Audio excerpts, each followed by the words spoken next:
Assalamualaikum warahmatullahi wabarakatuh. Teman-teman, kembali lagi di channel YouTube saya, Hairun Imam. Gimana nih kabar kalian? Semoga kita semua selalu diberi kesehatan, kemudahan, dan juga limpahan rezeki dari Yang Maha Kuasa, teman-teman ya. Nah, di video kali ini kita akan melihat bagaimana Amin Rais, Bapak Sengku di Indonesia, membuat sebuah gerakan yang sangat mengejutkan, teman-teman. Dan mungkin ini tidak akan disukai oleh pendukung dia, apalagi ternak-ternak onta. Setelah kemarin Anies Baswedan bersama dengan istrinya mengirimkan bunga kepada Ibu Iriana Jokowi. Tiba-tiba Amin Rais muncul dengan sebuah video yang memuji-muji Pak Jokowi. Loh. Anomali apa lagi nih teman-teman? Kira-kira motifnya apa gitu? Padahal kalau kita ingat ya, seluruh video Amin Rais itu isinya hanya ngata-ngatain Pak Jokowi, bahkan keluarga Pak Jokowi. Tapi kok bisa memuji gitu? Ada apa ini? Butuh apa Amin Rais? Butuh proyek? Apakah butuh jabatan? Butuh kerjaan? Atau seperti apa? Nanti kita simak videonya teman-teman ya. Nah, selain itu, saya juga punya tayangan di mana Ibu Irma Suryani membungkam, memberikan pukulan telak kepada trio RRT dan orang-orang yang selama ini mengulik-ngulik ataupun mencari-cari kesalahan dari Mas Wapres Gibran. Walaupun kesalahan itu ya dibuat-buat teman-teman, nggak jelas tuduhannya. Tapi ya Mas Gibran selalu menjadi sasaran empuk bagi gerombolan pembenci ini. Nah, terakhir kita akan menyimak sebuah perdebatan yang sangat seru antara Bang Semar, salah satu ketua relawan Pak Jokowi juga. Ya, beliau sedikit mempermalukan Roy Suryo ketika tampil di TV, teman-teman. Dan ini sangat seru untuk kita simak ya. Makanya, kalian harus nonton videonya sampai habis. Oke, sebelum kita mulai videonya, jangan lupa like, subscribe, dan share. Dan tanpa perlu berlama-lama lagi, mari kita mulai videonya berikut ini. Saya acungi jempol Pak Jokowi mau menerima kunjungan dakwah Ustadz Bashir itu. Bahkan saya terharu Pak Jokowi sambil menjawab salam pada tamunya yang menjadi pimpinan pondok pesantren Ngeruki itu. Pak Jokowi merunduk dan mencium tangan sang Ustadz. Ini buat saya artinya dalam. Ya. Waduh. Kunjungan dakwah itu ada yang mengatakan berlangsung selama 15 menit. Ada pula yang mengatakan 30 menit. Bentar teman-teman. Ini baru kali ini lagi nih, saya mendengar Amin Rais menyebut nama Jokowi itu dengan sebutan Pak Jokowi. Biasanya dia cuma bilang Jokowi. Baru kali ini loh, dia menyebut nama Pak Jokowi dengan sangat lembut teman-teman. Ada apa dengan Amin Rais nih? Kami lebih takut sama Allah Subhanahu wa Ta'ala. Kami sebagai ilmuwan, sebagai orang yang memiliki ilmu, kalau kami diam, kami ini setan bisu, dilaknat Allah Subhanahu wa Ta'ala. Maka kami nggak mau dilaknat Allah Subhanahu wa Ta'ala. Jadi saya dalam hal ini kami ya ingin menyampaikan kepada fraksi, mohon kiranya membantu kami untuk mendorong komisi-komisi yang sudah kami surati, mulai dari komisi 3, komisi 10, dan komisi 1, mendorong untuk rapat dengar pendapat umum. Disitulah ada kesempatan buat kita sebagai warga negara untuk menyampaikan, dan kita juga mendorong agar Kapolri dipanggil, Rektor UGM dipanggil, dan KPU dipanggil. Sebagaimana yang kita semua sudah tahu, kalau memang ijazah Jokowi ini memang goib, dan kemudian yang ada di KPU yang didaftarkannya di Wali Kota Solo, di Jakarta sebagai gubernur, dan di pusat sebagai presiden itu adalah palsu, maka orang-orang ini yang seharusnya dipidanakan. Apa sih orang ini? Apa sih Tifa ini? Kami nanti dilaknat Allah karena tidak menyampaikan kebenaran. Waduh. Kami ini peneliti. Hei Tifa, yang jadi peneliti asli di Indonesia ini banyak loh. Banyak banget peneliti asli. Kalian ini kan peneliti omong kosong, peneliti nggak jelas, peneliti palsu. Kalian ini peneliti dari mana sih? Hah? Peneliti apa kalian ini? Nggak jelas penelitian kalian. Aduh, katanya dia jadi setan bisu. Ya nggak gitu aja udah jadi setan bisu ya kan? Salah Gibran ini dengan mereka itu apa? Nah, salah Pak Jokowi dengan mereka itu apa? Gitu. Kalau memang Jokowi ini ada kesalahan, ya laporkan kepada pihak yang berwajib. Mana buktinya? Sampaikan. Nah kalau kemudian mereka benar-benar misalnya menyampaikan, kalau tidak diproses misalnya, ya kalau memang nggak ada bukti yang bisa untuk memproses itu, ya memang nggak bisa diproses kan Pak, Mas. Kan seperti itu. Ya, betul. Nah terus mereka bilang, seolah-olah ini kemenangan yang dipaksakan. Nah kalau saya terbalik ngomongnya, ya kan, ini kekalahan yang memaksakan diri untuk menang gitu. Belum legowo. Sampai kemudian ketua umum saya dimaki-maki loh Pak Surya Paloh itu ketika kemudian menyatakan mendukung Prabowo, langsung bilang ini penjilat, belum selesai ini kok sudah menyerah gitu ya, sudah menyatakan mendukung begini-begini. Mereka nggak paham bahwa Pak Surya Paloh itu mengedepankan sikap gitu ya, memberikan kami juga wawasan berpikir bahwa kepentingan negara itu harus di atas kepentingan partai politik. Mereka nggak paham itu. Itu yang pertama kali tadi di awal perbicaraan. Iya, betul. Menyatakan itu ya. Iya. Pada akhirnya yang menjadi tolok ukur atau prinsip itu kepentingan negara gitu ya. Betul. Tapi Pak Surya Paloh juga menyampaikan ke saya, ke kami semua, bahwa ya tetap harus ada kritisi walaupun kita di dalam. Tapi kritisi yang membangun, kritisi yang konstruktif. Bukan mencaci maki, bukan memfitnah, bukan bikin berita hoax. Yang harus konstruktif. Kalau memang ini memang ini akan mencelakakan Pak Prabowo, ya kita kasih tahu. Kita kasih sampaikan. Soal nanti Pak Prabowo menerima atau enggak itu urusan Pak Prabowo. Itu yang selalu disampaikan oleh Pak Surya Paloh. Jangan kita dorong beliau ke mana? Ke lubang yang salah gitu. Kita dorong dia ke lubang yang benar gitu. Ke jalan yang lorong jalan yang benar gitu. Power Joko Widodo itu sudah melorot. Jadi kalau kita lihat di berbagai media, saudara Joko Widodo itu kesehatannya menurun drastis, ya kan? Tapi sejatinya bukan hanya kesehatannya yang menurun drastis, tapi pengaruh kekuasaannya juga sudah menurun drastis. Kita lihat tidak ada satupun partai yang membackup Jokowi. PDIP nggak membackup, Golkar tidak membackup. Di kasus jasa palsu, Joko Widodo hanya dibela oleh sejumlah relawan-relawan saja. Maka kami di sini bersatu bersama dengan teman-teman yang lain mendesak KPK untuk segera tangkap itu Jokowi. Ya kan? Proses itu Kaisang, proses itu Gibran, proses itu Bobi.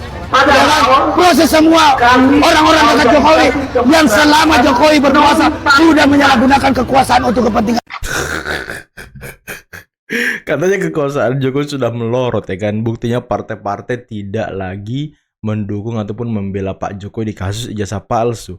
Ya gimana partai-partai mau membela? Gimana partai-partai mau membackup? Orang isu kalian itu nggak jelas. Isu kalian itu isu sampah. Cocoknya masuk tong sampah aja. Buktinya Pak Jokowi nggak terganggu sama sekali kok dengan isu-isu ijazah yang kalian angkat. Pak Jokowi santai-santai aja tuh, main sama cucu ya kan, main sama keluarga. Nggak ada Bang Tompel, nggak ada Pak Jokowi terganggu. Pak Jokowi santai aja, nggak perlu juga backupan dari partai. Nggak perlu ngapain sih, buat apa sih di backup ya kan? Sebenarnya nggak perlu didesak-desak, sudah sampai itu barang gitu ya. Jadi nggak perlu didesak-desak juga. Tinggal lagi saya beberapa kali kan menyampaikan juga ke Mas Roy Suryo dan kawan-kawan untuk mempersiapkan diri dari segi mental dan lain sebagainya. Karena kasus yang berproses ini sudah sampai pada tahap penyidikan. Sudah tahap penyidikan dan sudah memang tinggal lagi diumumkannya siapa yang tersangka dan lain sebagainya. Kalau dalam proses penyidikan itu berarti sudah ditemukan alat bukti bahwa adanya tindak pidana yang dilakukan. Apakah tersangka sudah pasti Bung Rai? Ya sekarang udah bisa cuma terkendali aja dia. Jadi udah agak keganggu jiwanya gitu. Mas Rai, katanya tinggal tunggu penetapan. Jadi udah keganggu jiwanya Mas Roy Suryo dan kawan-kawan karena memang sudah pada titik itu. Jadi kalau saya sih nggak perlu didesak. Sudah sampai barangnya. Oke, Mas Rai? Enggak, saya ketawa Mbak Prita dan seluruh masyarakat Indonesia juga ketawa. Ada orang sehat, orang waras yang kemudian kita sudah masyarakat Indonesia ketawa. Kemudian mau diganggu oleh orang-orang gila ini yang malah menetapkan itu. Jadi artinya kita senyum aja deh. Gitu apa yang dilakukan nggak usah Kalau saya sih senyum aja dan biar publik menilai. Apalagi kemarin KPU sudah juga memberikan bukti kepada kami ijazah yang digunakan salinan ijazah yang digunakan itu sama dengan yang kami teliti. Berarti udah palsu, 99,9% palsu. Mau apa lagi gitu loh. Jadi kalau itu kemudian dikatakan penelitian kami tidak benar, udah gilanya kayak sama dengan gini-gini. yang kami teliti. Oke, Jadi mau apa dianggap lagi? katanya. Jadi Jadi- kita jadi gini ya, berapa hari lalu, udah 3 bulan yang lalu kami terima. Iya. Oke, Mas Roy bersikuku bahwa ijazah Pak Jokowi itu nggak asli. saya berapa hari lalu Mbak ketemu Pak Jokowi di Solo. Oh pasti. Saya Udah jelas, ijazahnya bertemu nggak asli. langsung Ijazahnya anak. dan Pak Jokowi sampaikan dia sangat tidak terganggu dengan kasus ini karena memang ijazah dia asli. Nah, Tapi Pak Jadi, Jokowi ingin ini Tidak masuk- terusik sama sekali, boro-boro Itu- kepikiran, itu terusik normal. aja enggak. Saya ketemu langsung. Oke, tapi Dan Pak Mata bicara dengan Pak Tapi Pak Jokowi, Jokowi- proses, Relawan. dan dia meminta. Saya itu sudah berkali-kali ketemu dengan Mas Roy di ruang-ruang diskusi ya, ruang debat. Dan di awal-awal dulu masih terlihat ilmiahnya, argumentasinya cukup nalar.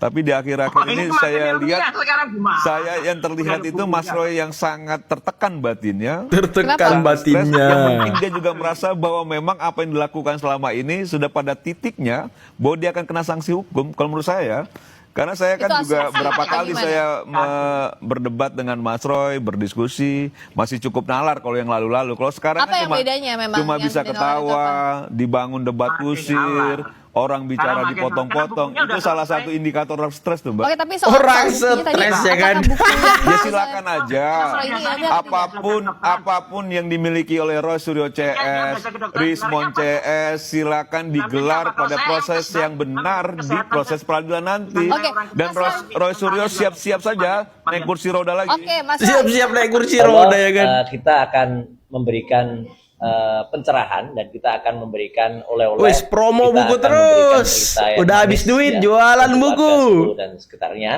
Termasuk tadi yang disampaikan Dr. Tifa itu betul sekali. Jadi mari kita angkat kembali, ya, mari kita murnikan, karena yang bisa memurnikan kembali memang hanya warga Solo. Jadi saya ingin mengajak, ayo kalau kita tidak ingin disebut bagian dari yang tadi disebut geng Solo, ya kita bersihkan kota Solo, Surakarta, Hadiningrat ini dari orang-orang yang memang merusak sebersih-bersihnya. Dengan beli buku ya kan. Jadi ada dua hal yang ingin saya sampaikan. Yang pertama tadi yang sudah di-spill oleh Dr. Tifa. Alhamdulillah betul sekali tadi yang disampaikan. Kemarin siang sebelum, kalau mungkin teman-teman lihat saya teriak-teriak di atas Mokom, ya, di atas mobil komando, ya, di depan KPK. Saya paginya ke KPU, Komisi Pemilihan Umum. Dan insya Allah itu juga pesan yang sangat bagus untuk KPU di Surakarta agar mencontoh yang sudah dilakukan oleh KPU pusat. Jokowi dan para anteknya harus didelet, tidak hanya dari panggung politik tapi juga nafasnya sudah harusnya diakhiri. Tulisan yang ada di ermol.id dari seorang pengamat politik. Ermol, ini media apaan ini Ermol nih ya? Media kok isinya ngata-ngatain Jokowi terus ya kan? Pendekatannya bisa hukum berat yang seberat-beratnya atau memang hukuman mati. Dan untuk kasus Jokowi yang sudah melampaui batas wajar, kiranya hukuman mati sungguh sangat tepat bagi sang ideolog komunis sejati yang telah berhasil memporak-porandakan bangsa dan negeri ini. Jika DN Aidit harus diberondong karena tindakan kebiadabannya terhadap manusia semata, maka Jokowi jauh lebih pantas menerima hukuman yang setimpal. Sebab pengerusakannya jauh lebih eksplosif. Kepentingan anak bangsa dan negara benar-benar dihancurkan. Emang lagi lucu-lucunya ya. Terhadap lingkungan dan sistem bernegara pun sangat benderang. Kemarin terpantau kamera, ya, Roy Suryo Sunarko and the gang memimpin demo di gedung KPK dan jumlahnya cuma ratusan. Mukanya Nggak buka. nyampe ribuan. Tapi katanya dari Sabang sampai Merauke. Waduh. Dari Miangas sampai Pulau Rote. Waduh. Nggak nyampe 1.000. Bagus pulang.